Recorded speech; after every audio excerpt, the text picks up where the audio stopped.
শোনো, আমি তো তোমাকে জন্য বিদেশ আধিক্যতা বর্ষা, মানুষে জামাই বিদেশে আসলে বউরে কত খুশি হয়, আর তুমি আমারে সহ্য করতেই পারতেছো না।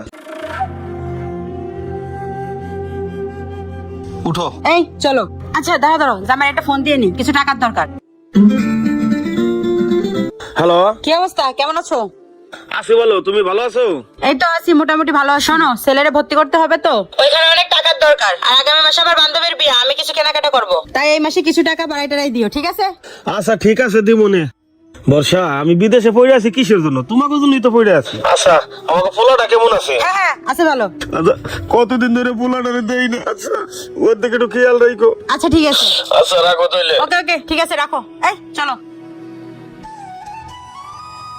কাকা কাইন্দ না, আসলে এই প্রবাস জীবনটা অনেক কষ্টের, বুঝছো? এই প্রবাসে সবারই ফ্যামিলির কথা মনে পড়ে। কি করবা কও, গরিবে দুনিয়াতে জন্ম নিছি, মাইনা তো নিতেই হইব। টেনশন করো না। আরে তোমার কত করে কইছি যে নিজের নামে একটা অ্যাকাউন্ট করো, টাকা পয়সা যাই কামাও 2 দিন পর পর বউর অ্যাকাউন্টে পাঠাও। বউরে তুমি এত বিশ্বাস করো? শোনো বাবা, ছোটকালে আমার বাপ মা মারা গেছে, এখন বউটা ছাড়ার পোলাটা ছাড়া আমার আছে কি? তুমি কত বোনা দিব কাকু কও? তা ঠিক। আচ্ছা, তুমি নাকি আগামী মাসে বাংলাদেশে যাবা? হ্যাঁ, আমি আগামী মাসে বাংলাদেশে যাবো। ও, আমিও তো বাংলাদেশে যাবো, তাহলে একসাথে যাবো না? আচ্ছা এখন কাজ করো। হ্যাঁ ঠিক আছে। তোর তোমার মালিকাই পারবো, কাজ করো। আচ্ছা দান। আসো।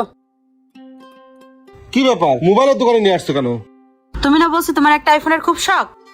আইফোনের শখ ঠিক আছে, কিন্তু একটা আইফোন কিন্তু 1 থেকে 1.5 লাখ টাকা লাগবে। টাকার চিন্তা তোমাকে তো আমি করতে বলি নাই ভাইয়া। একটা 15 প্রো ম্যাক্স দেখান। এই যে আপু 15 প্রো ম্যাক্স 256। ও, এটার দাম কত ভাইয়া? এটা হচ্ছে মাত্র 1,50,000 টাকা। আপনাদের এখানে কার্ডে পেমেন্ট করা যাবে? হ্যাঁ যাবে। আচ্ছা ফোনটা প্যাক করে দেন। আচ্ছা দিচ্ছি, ব্যাগ দাও। এই যে কার্ড। নেন আপু, এই নাও। Thank you. এই যে কার্ড। আসি ভাইয়া। ধন্যবাদ, আবার আসবেন।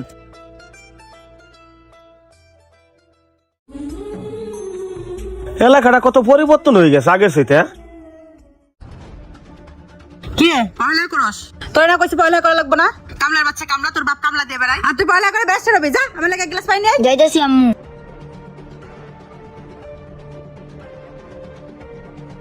হ্যাঁ জানো, তুমি কি আসছো? কি ব্যাপার, তুমি বলা নাই কও না হঠাৎ করে বাংলাদেশে? বলার কি আছে, সারপ্রাইজ দিলাম। আইছে সারপ্রাইজ। আসো ভিতরে আসো, আসো ভিতরে আসো।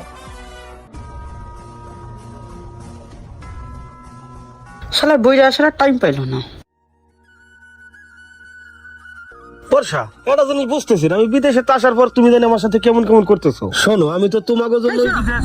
আধিক্যতা বর্ষা, মানুষে জামাই বিদেশে আসলে বউরা কত খুশি হয়, আর তুমি আমারে সহ্য করতেই পারতেছো না। তুমি একবার খেয়াল করছো তোমার গা দিয়ে কি পরিমাণ গন্ধ আসে? তুমি তো বিদেশ যে কামলা দেছো, ঠিক মতো মানে গোসলও করো নাই। বর্ষা, আমি বিদেশে তো লাখ লাখ টাকা পাঠাইছি, আমার টাকায় কোনো গন্ধ নাই, আর আজকে আমার শরীরে গন্ধ কইতাছে না। এই তোমার কালার আর আমার কালার দেখছো?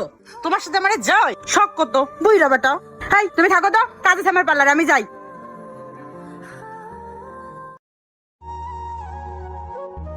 ইস আব্বু, তোমার মন খারাপ কেন? না বাবা, মন খারাপ না, এমনি বাবা।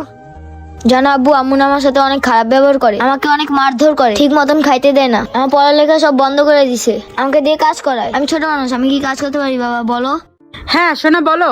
এই কামলার বাচ্চা কামলা, আলমারি ধুতে এত সময় লাগে? আম্মু ধুইতাছি তো। তাড়াতাড়ি দাও। হ্যাঁ শোনা বলো। কি বলো? আচ্ছা বাবা, তুমি একটু পড়ো, আমি একটু আসি। হ্যাঁ আচ্ছা বাবা যাও। থাকো বাবা।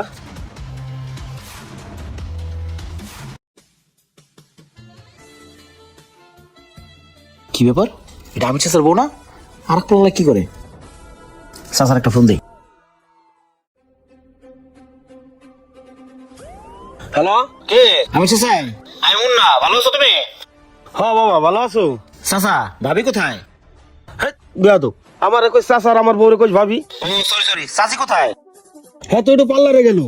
চাচা, চাচারে দেখলাম কি আমাকে এলাকার একটা রেস্টুরেন্টে একটা পোলা লাগে আড্ডা দিতেছে। কি কইতেছিস তুই? বিশ্বাস না হওয়ারই কথা, তোমার একটা ঠিকানা দিতেছি, তাড়াতাড়ি চলে আসো। আচ্ছা আচ্ছা ঠিক আছে, আমি এখন আইতেছি। এমন না কই? ওই যে চাচা, আসো। বর্ষা, তুমি এখানে কি করো? আর এই ছেলেটা কে? তুমি এইখানে? ধরা যখন পড়ে গেছি, শোনো এটা আমার বয়ফ্রেন্ড। বর্ষা, উনি কে? উনি আমার জামাই। ওই বুড়ো বেড়া তোমার জামাই? আরে হ্যাঁ। তাই তো বলি। চাচা মন খারাপ করো না, বিষয়টা আমি বুঝতে পারছি। কাকা, এখানে যখন এরা একে অপরকে ভালোবাসে, এখানে আপনার আর কিছু করার নাই। তাহলে একটা কাজ করি, ওদেরকে বিয়ে করাই দিই। যেহেতু তোমার সংসার করতেই চায় না, উনি যেখানে সুখ পায় সেখানেই ছেড়ে দাও। তাহলে আপনারা বিয়ে করে নেন। হ্যাঁ অবশ্যই বিয়ে করবো, ভালোবাসি তো বিয়ে করবো না? দেখেন উনি কি বলে, দেখেন। শামিম তুমি আমাকে বিয়ে করবে না? কি বলো তুমি? তোমার কি মাথা ঠিক আছে? তা তুমি আমাকে বিয়ে করবে না তো এতদিন কি করলে আমার সাথে? ভালোবাসি, কিন্তু আমি বিয়ে করতে পারবো না, সরি।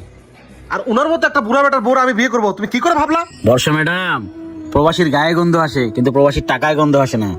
এই প্রবাসী জামাই এত কষ্ট করে টাকা পয়সা পাঠায়, রোদে পুইরা বৃষ্টিতে ভিজে টাকা পাঠাইছেন, আপনি সেই টাকা দিয়ে চুল কালার করছেন, ফ্যাশন করেন, বয়ফ্রেন্ডের চাহিদাও পূরণ করেন। বাহ বাহ। সত্যি কথা বলতে ম্যাডাম, প্রবাসী যারা থাকে তাদের জীবনটা এমনই। প্রবাসীদের টাকা পয়সা সবাই ভোগ করতে চায়, কিন্তু প্রবাসীদের দুঃখের ভাগ কেউ নিতে চায় না। আজকে উনি কালো হয়ে গেছে, বুড়ো হয়ে গেছে, ওনার বয়স হয়ে গেছে, ওনার টাকাগুলো যখন ভোগ করছেন তখন তো এগুলো মনে হয় নাই। দেখেন আপনাদের ঝামেলা, আপনারা কি করবেন এটা আপনাদের ব্যাপার, এর মধ্যে আমি নাই। সরো। দেখে আমার যেতে দাও। শোনো শামিম, Sorry. দাঁড়াও শামিম, সরি। দেখো আমার ভুল হয়ে গেছে, আমার মাফ করে দাও। এমন ভুল আর আমার কখনো হবে না। ক্ষমা? বর্ষা, তুমি যে ভুল করছো এই ভুলের কোনো ক্ষমা হয় না। বর্ষা, তুমি খালি আমার উপরের কালারটাই দেখলা, আমার ভিতরের কালারটা তুমি দেখলা না। তোমাকে আমি অনেক ভালোবাসছিলাম বর্ষা। আজকের থেকে তুমি তোমার মতন আলাদা থাকবা, আর আমি আমার পোলা নিয়ে আলাদা থাকবো, এইটাই তোমার শাস্তি। আর সমস্ত প্রবাসী ভাইদের একটা কথাই বলবো, বউরাকে অধিক বিশ্বাস করো না। থাক তুই।